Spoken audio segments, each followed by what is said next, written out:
தமிழ் சொந்தங்கள் அனைவருக்கும் வணக்கம். இப்ப நம்ம கூட யார் இருக்காங்கன்னா, திருக்குறளை குறைஞ்ச நேரத்துல சொன்ன, அதாவது 37 நிமிடம் 46 வினாடியில சொல்லி சாதனை படைச்ச செல்வராணி பாப்பாவும் அவங்களோட குடும்பமும் நம்ம கூட இருக்காங்க. அவங்க கிட்ட நாம பல சுவாரஸ்யமான தகவல்களை கேட்டு தெரிஞ்சுக்கலாம் வாங்க. செல்வராணி, நீங்க எந்த ஊர்ல இருக்கீங்க, எந்த பள்ளியில படிக்கிறீங்க, உங்களை பத்தி சொல்லுங்களேன். அனைவருக்கும் தமிழ் வணக்கம். என் பெயர் மா செல்வராணி. நான் கடலூர் மாவட்டம் ஓட்டுமேடு புதுத்தெரு கிராமத்துல 4ஆம் வகுப்பு படித்தேன். அதாவது PUPS சென்னிநத்தம் சேத்தியதோப்பு ஸ்கூல்ல நான் 4ஆம் வகுப்பு படித்தேன். இப்போ வந்து திருப்பூர் மாவட்டம் ஈட்டி வீராம்பாளையம் ஸ்கூல்ல நடுநிலை பள்ளியில 5ஆம் வகுப்பு படிச்சுட்டு இருக்கேன். உங்களுக்கு எப்படி திருக்குறள் படிக்கணும்னு ஆர்வம் வந்துச்சு? எந்த வயசுல படிக்க ஆரம்பிச்சீங்க?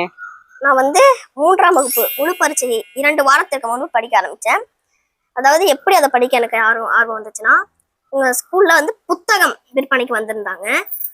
அதுக்கு வந்து எங்க அப்பாட்ட வந்து நான் கதை புக் கேட்டிருந்தேன். ஆனா எங்க அப்பா கதை புக் வாங்கி தராம எனக்கு திருக்குறள் புக் வாங்கி கொடுத்தாங்க. அதை நான் உடனே ஓடி வந்து எங்க அம்மாட்ட சொன்னேன். எங்க அம்மா ஏன் கேட்ட புக் வாங்கி கொடுக்க வேண்டியதான்னு சொல்லிட்டு, சரி விடுமா, அப்பா எது செஞ்சாலும் நல்லதுக்கு தான் செய்வாங்கன்னு எங்க அம்மாவும் என்னை சமாதானப்படுத்தினாங்க. ஆனா நான் சமாதானம் ஆகலை. நாளைக்கு அடுத்த நாள் ஸ்கூலுக்கு போயிட்டு எங்க மிஸ் சொன்னாங்க, டெய்லியும் தினம் ஒரு குறள் அப்படிங்கிற மாதிரி டெய்லியும் நீங்க ப்ரேயர்ல ஒவ்வொரு குறள் அப்படி சொல்லணும் அப்படின்னாங்க. உடனே நான் எங்க அம்மாட்ட வந்து கேட்டேன். அதுக்கு எங்க அம்மா, உங்க அப்பா வாங்கின புக் அங்கதான் இருக்கு, போய் படி அப்படின்னாங்க. அப்போ வந்து சனி ஞாயிறு அப்படிங்கிறதுனால எங்க அப்பா வீட்டுல இருந்தாரு. நான் வந்து அரை மணி நேரத்துல 10 குறள் படிச்சிட்டேன். அதனால எங்க அப்பா வந்து எங்க அம்மாட்ட சொன்னாரு, நீ வந்து எந்த வேலையும் பார்க்க வேணாம், வீட்டு வேலை, நீ வந்து அவளுக்கு சொல்லி கொடுக்குற வேலையை மட்டும் பாரு அப்படின்னாரு. சொல்லி கொடுக்குற வேலையை மட்டும் பாருனோடனே நானும் அதை படிக்க ஆரம்பிச்சிட்டேன். டெய்லியும் காலையில எந்திரிச்சு படிக்க ஆரம்பிச்சேன். அருமைடா, ரொம்ப அழகா சொன்னீங்க. உங்களுக்கு யார் திருக்குறளை சொல்லி கொடுத்தது? எனக்கு வந்து எங்க அம்மா தான் திருக்குறள் சொல்லி கொடுத்தாங்க.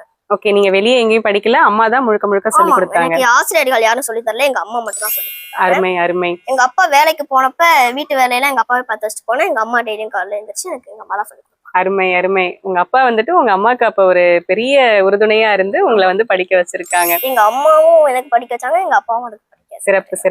சிறப்பு. ஒரு நாளைக்கு எவ்வளவு குறள் படிப்பீங்க, எவ்வளவு நேரம் படிப்பீங்க, அதை பத்தி சொல்லுங்களேன். சனி ஞாயிறு அப்படின்னு எடுத்துக்கிட்டா 50 குறள் படிப்பேன். அருமை. பள்ளிக்கு போற நேரத்துல காலையில எந்திரிச்சு ஒரு 10 குறள் சொல்றது, அந்த 10 குறளே சாயந்தரமும் வந்து படிக்கிறது அப்படிங்கிற மாதிரி பண்ணுவேன். எங்க அம்மாவும் எனக்கு என்னென்ன தேவை அப்படிங்கறத பார்த்து என்னை வந்து ஒரு ஜாலியா இந்த மரத்துல உட்காந்துட்டு அப்படியே கதை பேசிட்டு ஒரு குறள் சொன்னா அதுக்கு ஏதாவது ஒரு கதையை சொல்லி அப்படியே ஜாலியா நீ படிக்க வச்சேன். செல்வராணி, முற்றோதல் பண்ணிட்டீங்களா? நான் முற்றோதல் பண்ணிட்டேன். ஓகே, எந்த வயசுல பண்ணீங்க? நான் வந்து 4ஆம் வகுப்பு படிக்கும் போது அரையாண்டு பரீட்சை அப்ப நான் வந்து முற்றோதல் பண்ணேன். ஓகே, தமிழக அரசோட பரிசை வாங்கிட்டீங்களா?